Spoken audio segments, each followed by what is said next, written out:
En este tutorial vamos a estar hablando de particiones de memoria. La memoria es un recurso importante y, como sabemos, es finito, es decir, tiene un límite. Por esto debemos gestionarlo, como sistema operativo debemos gestionarlo de manera muy cuidadosa.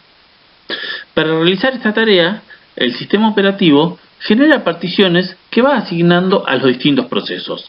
Esto depende de distintas cuestiones, distintos criterios, hay un montón de cuestiones a tener en cuenta, pero a grandes rasgos termina el sistema operativo definiendo qué proceso va a ocupar qué espacio de memoria, y así es como lo termina repartiendo. En teoría, existen muchas técnicas para particionar la memoria. También tenemos que destacar que hay casos en los que no se particiona la memoria. Cuando tenemos algunas plataformas determinadas en donde el proceso que se ejecuta es un proceso único, como puede ser Arduino, por ejemplo. En ese caso, la partición de memoria no se realiza, es decir, se asigna toda la memoria disponible a un único proceso. Y el sistema operativo toma un rol secundario de solamente ser un intérprete o un intermediario con el hardware para simplificar las librerías de acceso a los recursos. En la práctica tenemos a grandes rasgos dos tipos de divisiones, dos tipos de particiones. Las podemos dividir en dos tipos: las particiones que se utilizan en espacio contiguo y las particiones que se utilizan en espacio no contiguo. Cuando hablamos de espacio contiguo, significa que toda la partición, de principio a fin de esa partición, está en posiciones de memoria correlativas, es decir, que no hay espacios intercalados entre medio. Y en las particiones de espacio no contiguo, en cambio, podrían estar desordenados. Es decir, podría haber otro proceso que tenga un espacio al medio, o podrían estar intercalados distintos los espacios.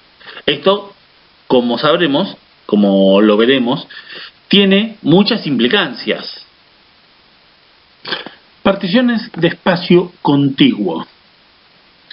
Estas particiones permiten optimizar mucho el cálculo de direcciones, es decir, cuando nosotros tenemos el proceso en un solo bloque que empieza en una dirección y está de corrido en la posición de memoria, se optimiza mucho el cálculo de direcciones, porque solamente es sumarle al registro base la posición relativa, y con eso ya tenemos el cálculo para acceder a la memoria requerida.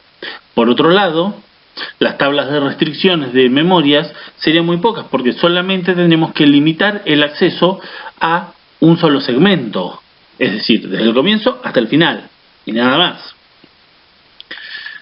Pero, como contrapartida, este tipo de particiones requieren que el sistema tenga suficiente espacio para alojar el proceso en un solo bloque.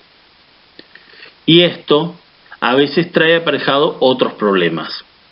Normalmente, cuando un sistema está funcionando, los bloques van mutando, van cambiando de lugar, y a veces hay que reubicar en swap. El proceso de reubicar en swap una porción de un proceso es mucho más fácil que reubicar todo el proceso.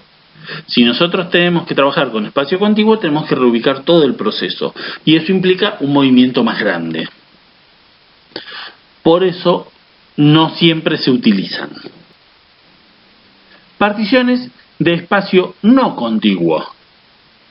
Estas particiones optimizan mucho la gestión de la memoria, porque permiten administrar de manera muy eficiente los espacios que quedan fragmentados.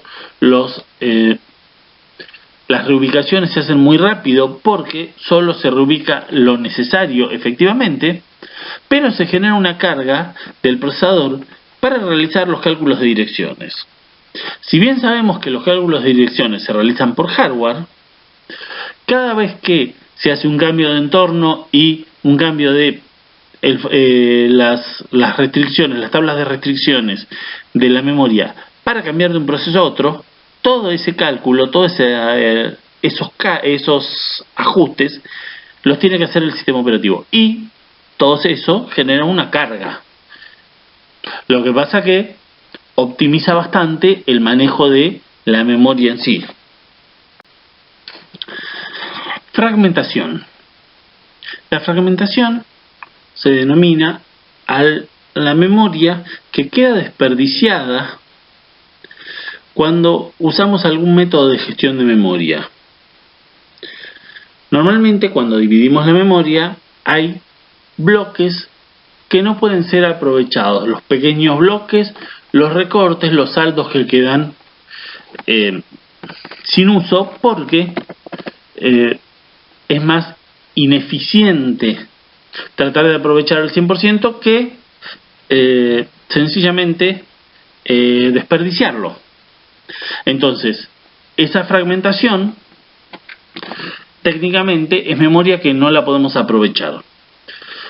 Cuando el bloque o la memoria queda fuera del espacio que estamos trabajando, ese bloque se denomina fragmentación externa.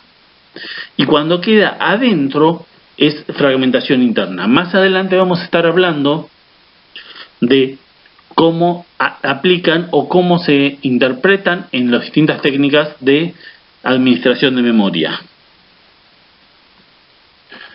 Particiones fijas. El primer intento para llevar la multiprogramación o para ponerla en práctica fue la creación de particiones fijas o estáticas. Estas particiones se almacenan en memoria principal y se dedican o se asignan una partición para cada tarea. El tamaño de las particiones debe ser especificado al encender el sistema, es decir, antes de la puesta en marcha se debe parametrizar cada partición, y cada partición se puede reconfigurar, pero esto implica que hay que bajar el sistema y volverlo a abrir. Entonces, cada bloque, cada partición se genera en el momento de iniciar el sistema. ¿Qué ventajas tiene esto o qué desventajas? La primera ventaja es técnica, porque la asignación o la liberación de memoria es todo un tema manejarlo. Entonces, desde el punto de vista práctico, es mucho más fácil, y con fácil también viene de la mano seguro el manejar particiones fijas. Ahora bien, veamos un caso un poquito más práctico.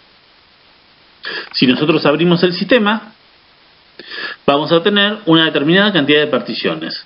Esas particiones podrían ser todas de igual tamaño. En un sistema podríamos crear 6 particiones de 8 megas. Al tener 6 particiones, podríamos cargar 6 programas. Obviamente, siempre tenemos una partición aparte, y recordamos que el gestor de memoria no administra la memoria del sistema operativo. Entonces, tenemos 6 particiones para tener 6 procesos.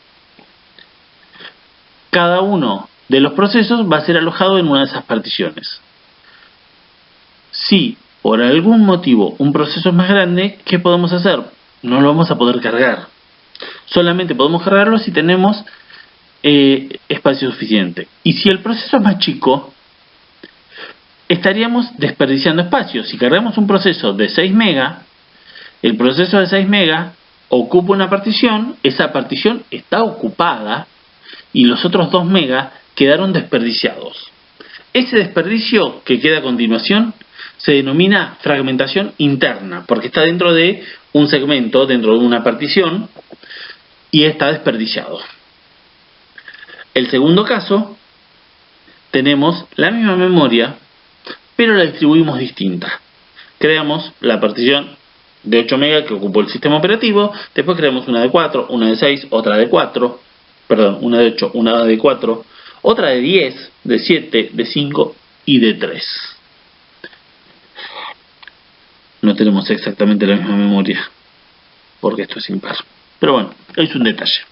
Teníamos más o menos la misma memoria. Si vamos a cargar un programa de 6 megas, como en el caso anterior, no lo podemos cargar en la partición de 4. Lo tenemos que cargar en la partición de 6. Si lo cargamos en la partición de 8, vamos a estar desperdiciando 2 megas. Si lo cargamos en la partición de 6, estamos perfectos. Ahora bien, si el programa tiene 6 megas, 1 byte, en la de 6 no está entrando, porque no alcanza a contenerlo todo. Tenemos que cargarlo en la de 8. Y entonces ahí lo mismo, va a haber un poco de desperdicio. Pero el desperdicio se disminuye bastante, porque tenemos distintas particiones. Ahora bien, si tenemos 3 procesos de 8 megas, por más que tenemos memoria suficiente, no podemos cargarlos, porque solo tenemos 2 particiones que llegan a 8 megas, y en el caso anterior tenemos 3. Entonces, esto es una relación de compromiso.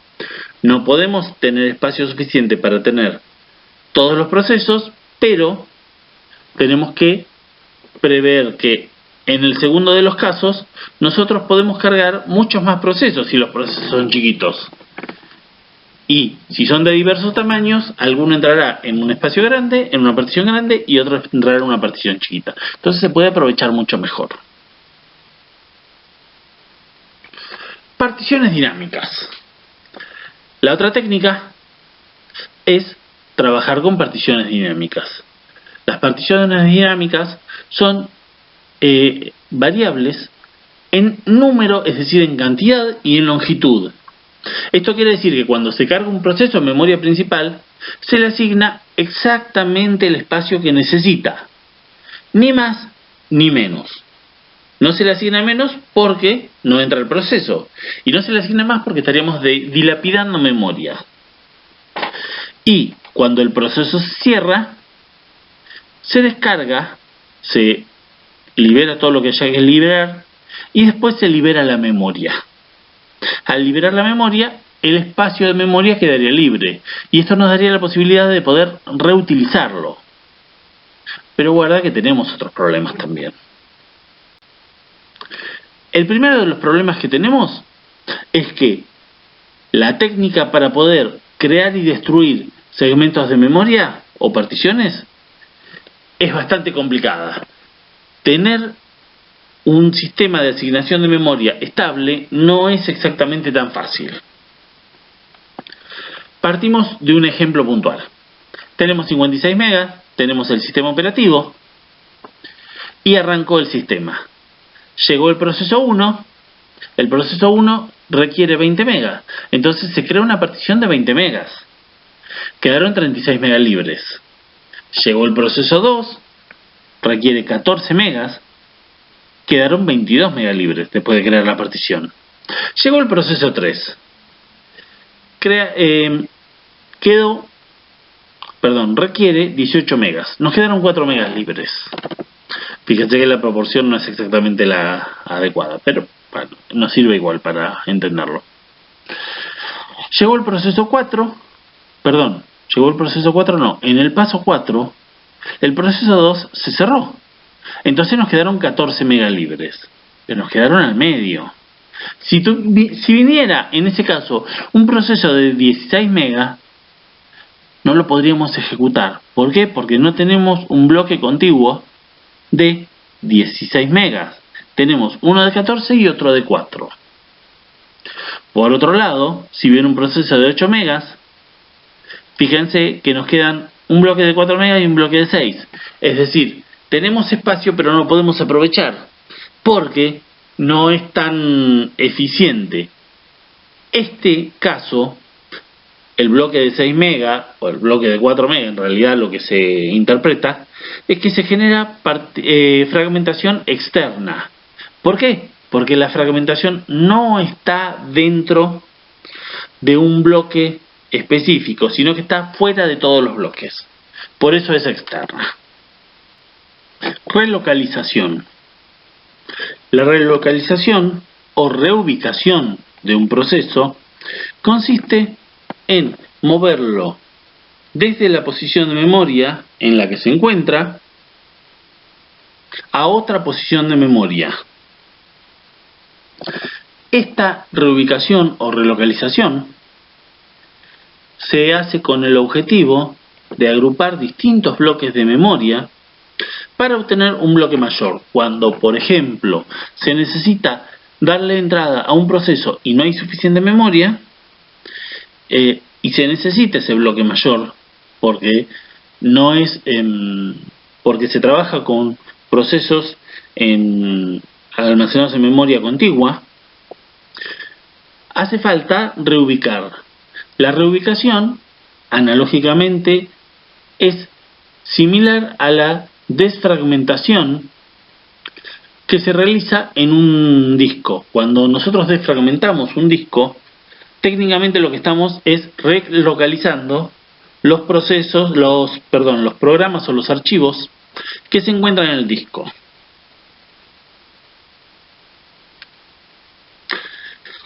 En la práctica, la reubicación es un proceso que puede ser desencadenado por distintos factores.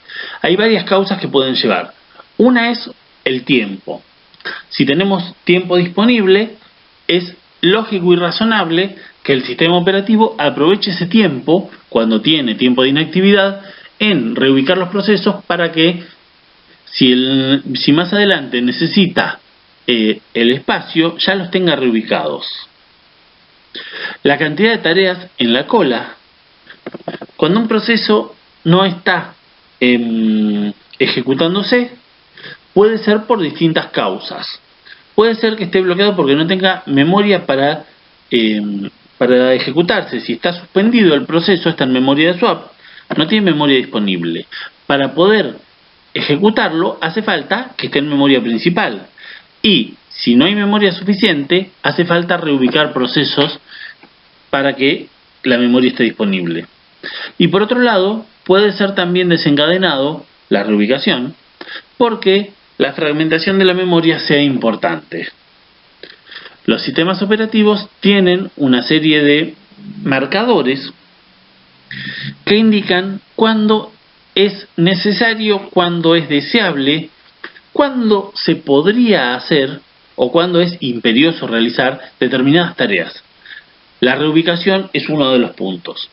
En algunas ocasiones es imperioso realizarlo. En otras ocasiones es deseable o necesario. Y en otras ocasiones solo si sobra tiempo se hace. Entonces, en base a estos factores, el sistema operativo puede decidir reubicar o no distintos procesos. Una cosa que debemos tener presente es que no todos los procesos son relocalizables. Hay procesos que no los podemos reubicar en memoria. ¿Por qué? Puede ser por varias causas. Hay algunos procesos, algunos drivers o algunas rutinas específicas que cuando se ejecutan una única vez en la máquina. Entonces se cargan en una única dirección de memoria y eso restringe la posibilidad de reubicarlos. Si un proceso se carga siempre en la misma ubicación de memoria porque no es reubicable, no lo podemos reubicar. Cuando lo reubiquemos va a generar problemas. Y por otro lado, también podría suceder que un proceso establezca llamadas al sistema. Las llamadas al sistema, cuando se invocan interrupciones, se establece en tal dirección está la rutina que evalúa o que analiza la interrupción. Entonces, si se genera una interrupción por hardware, se invoca a esa dirección para que la procese. Entonces, si un proceso estableció una llamada al sistema, como puede ser un driver, que cuando se presiona algo, se dispara la rutina. Y la rutina no está más en ese lugar, no la vamos a poder invocar. Entonces, no todos los procesos son reubicables. Eso debemos tenerlo presentes.